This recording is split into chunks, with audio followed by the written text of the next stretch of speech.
আমি আল্লাহ তাআলার কাছে মোনাজাত করি। বাংলাদেশের সর্বকালের সেরা রাষ্ট্রনায়ক জিয়াউর রহমান ছিলেন খুবই সাদাসিধে। তার ভাঙা সুটকেসের গল্প তো আমরা সবাই জানি, তবে অনেকেই জানেন না অফিসের বাইরে জিয়া নিজ বাসায় বেশিরভাগ সময় ছেঁড়া পাঞ্জাবি পরেই কাটাতেন।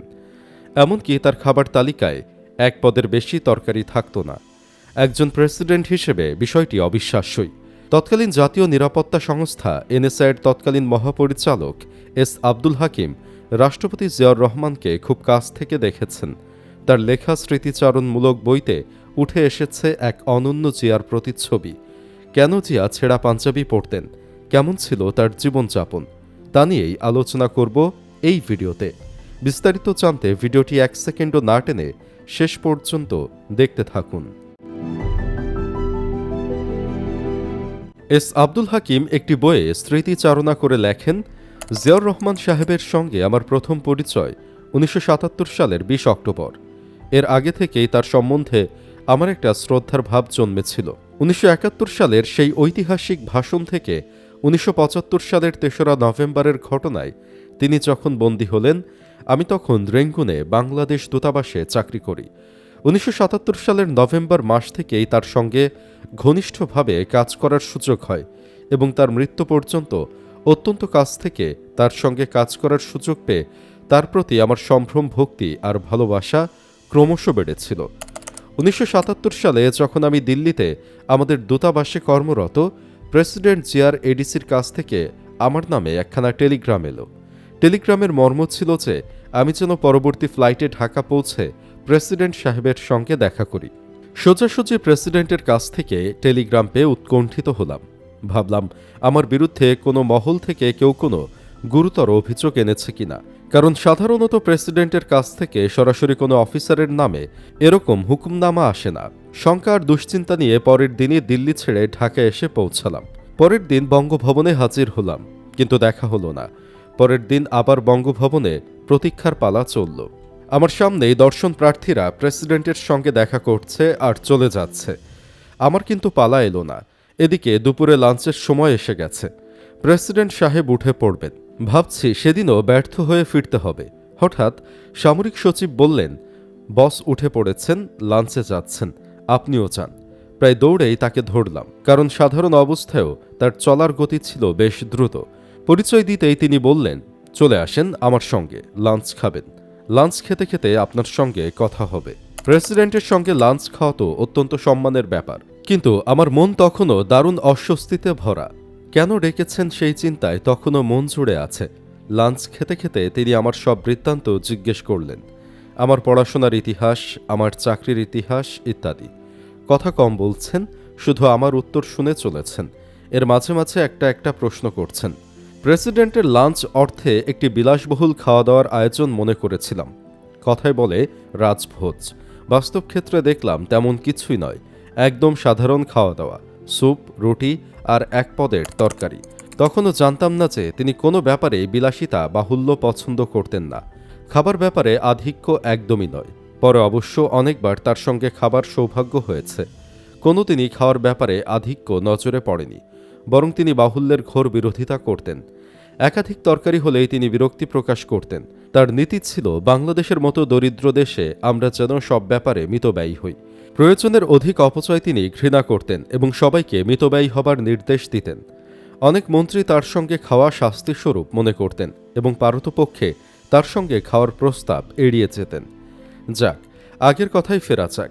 আমার বৃত্তান্ত সবকিছু জেনে নিয়ে তিনি বললেন, বিদেশে আর কতদিন কাজ করবেন? আপনি সপ্তাহ খানিকের মধ্যে চলে আসেন। আমি আপনাকে ডিজি এনএসআইয়ের অর্থাৎ জাতীয় নিরাপত্তা গোয়েন্দা সংস্থার মহাপরিচালক করতে মনস্থ করেছি। শুনে আমার মাথায় যেন বজ্রপাত হলো, কারণ ডিজি এনএসআই পদটিকে তখন অত্যন্ত সম্মানের এবং সংবেদনশীল পদ হিসেবে গণ্য করা হতো। সাধারণত প্রেসিডেন্টের নিজস্ব এবং রাজনৈতিকভাবে কাছের লোককেই দেওয়া হতো। এই যে কোনো সময় বিনা বাধায় সরাসরি প্রেসিডেন্টের কাছে যেতে পারা, প্রেসিডেন্টকে প্রশাসনিক, রাজনৈতিক এবং সকল ব্যাপারে ওয়াকিবাহুল রাখাই ছিল দায়িত্ব। তাই প্রেসিডেন্ট সাহেবের গুরুত্বপূর্ণ পদে বসাতে চেয়েছেন বলে শঙ্কিত হলাম। আগে প্রেসিডেন্ট জিয়ার সঙ্গে আমার কোনো রকম পরিচয় না থাকায় আমার নিয়োগ আমার কাছে আশ্চর্যজনকই মনে হয়েছিল। শুধু বললাম, স্যার, ওই পদে আমাকে নিয়োগ করছেন, একটা বক্তব্য আছে, ওই পদে আমাকে সব ব্যাপারে আপনাকে সত্য কথা বলতে হবে। সত্যি কথা অনেক সময় শুনতে খারাপ লাগে, অনেক ব্যাপারে আপনার কাছে সমালোচনার মতো শোনাবে। উনি সঙ্গে সঙ্গেই বললেন, আমি আশা করব আপনি নির্ভয়ে সত্য কথা বলবেন, তা যদি আমার সিদ্ধান্তের বিপরীতেও হয়। পরে আমি অনেকবার দেখেছি যে এ ব্যাপারে তিনি তার কথা রেখেছেন। আমাকে অনেক সময় তার সিদ্ধান্তের বিপক্ষে কথা বলতে হয়েছে, তিনি কিন্তু কিছু মনে করেননি। অনেক ক্ষেত্রে অবশ্য তা সত্ত্বেও তার সিদ্ধান্ত পরিবর্তন করেননি, কিন্তু অনেক ক্ষেত্রে আমার সমালোচনার প্রেক্ষিতে তিনি সিদ্ধান্ত বদলেছেন। প্রেসিডেন্টের নির্দেশে দিল্লির পাট চুকিয়ে সপ্তাহ খানিকের মধ্যেই আমার নতুন পদে যোগ দিয়েছিলাম। জিয়াউর রহমান অত্যন্ত অনাড়ম্বর জীবন যাপন করতেন। বিলাসিতা বা অতিরঞ্জন তিনি পছন্দ করতেন না। স্ত্রী ছেলেদেরকেও তিনি অনাড়ম্বর বা সাদাসিধে জীবন যাপন করতে উৎসাহিত করতেন। একজন রাষ্ট্রনায়ক ও তার পরিবারের লোকজন কত সরলভাবে জীবন যাপন করেন বা করতে পারেন তা না দেখলে বিশ্বাস করা যায় না। প্রেসিডেন্ট হিসেবে বঙ্গভবনে থাকা ও খাওয়া ন্যায্য পাওনা ছিল।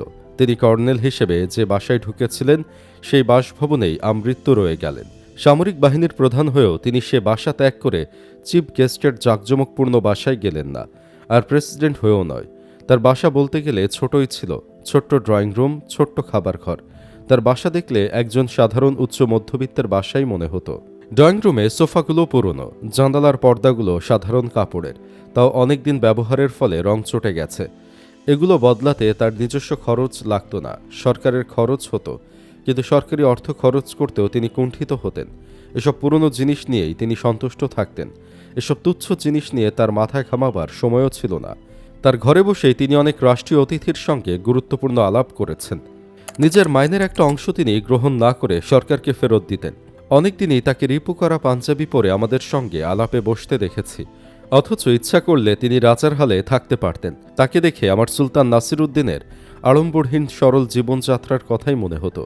তিনি প্রতিদিন এত ব্যস্ত থাকতেন যে সময় সময় আমি আমার প্রাত্যহিক খবরাখবর দেবার সুযোগ পেতাম না।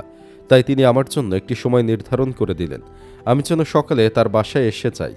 বাসা থেকে বঙ্গভবনে যাবার সময় আমি তার সঙ্গে গাড়িতে যাব এবং তখন একান্তে তার সঙ্গে কথা বলা যাবে। একদিন তিনি ভেতরে ডেকে নিলেন। তার সকালের নাস্তা এলো, একটি ডিম ভাজা আর 2-3 টুকরো রুটি। তিনি বেয়ারাকে ট্রেটা আমার দিকে ধরতে বললেন। আমি খেয়েই গিয়েছিলাম, কিন্তু তার পীড়াপিড়িতে আমাকে ডিম ভাজা ও 1 খণ্ড রুটি নিতেই হলো। ভেবেছিলাম প্রেসিডেন্টের জন্য আরও খাবার আসবে, কিন্তু আর কিছু এলো না। তিনি 2 খণ্ড ডিম রুটি খেয়েই প্রাতরাশ সারলেন। এমনই সরল ছিল তার জীবন। একজন রাষ্ট্রপতির বাসায় প্রাতরাশ এত কম হওয়ার কথা নয়, কিন্তু তিনি ছিলেন ব্যতিক্রমধর্মী মানুষ। একদিন রাতে মিটিংয়ে গিয়ে দেখি আগের মিটিং শেষ হতে রাত 10টা বেজে গেছে। এদিকে খুব খিদে পেয়েছে। এডিসিকে জানালে তিনি এসে বললেন, ঘরে কিছু নাই, বাইরে কেক আনতে পাঠিয়েছি। রাষ্ট্রপতির বাসায় কিছু খাবার নেই। ভাবলাম এও সম্ভব। তিনি খেতেন খুব কম আর খাওয়া শেষ করতেন খুব তাড়াতাড়ি। মনে হতো যেন খাওয়া জিনিসটা খুব বিরক্তের বিষয়। খাওয়াটা যেন তার কাছে সময় নষ্ট করা। ট্যুরে গিয়েও দেখেছি খাওয়ার পরই আবার পরবর্তী প্রোগ্রামে ছুটতেন তিনি। তিনি শুধু নিচে কম খেতেন না, অন্যদেরও কম খেতে উৎসাহ দিতেন। এক জনসভায় তিনি বললেন, আপনারা এত ভুড়ি ভোজ করবেন না, বেশি খেলে কাজ করতে পারবেন না। সুপ্রিয় দর্শক, জিয়ার সাধারণ জীবনযাপন কেমন লাগলো আপনার কাছে? কমেন্ট বক্সে জানিয়ে দিন আপনার মতামত। ভিডিও ভালো লাগলে লাইক দিন এবং চ্যানেলটি সাবস্ক্রাইব করুন।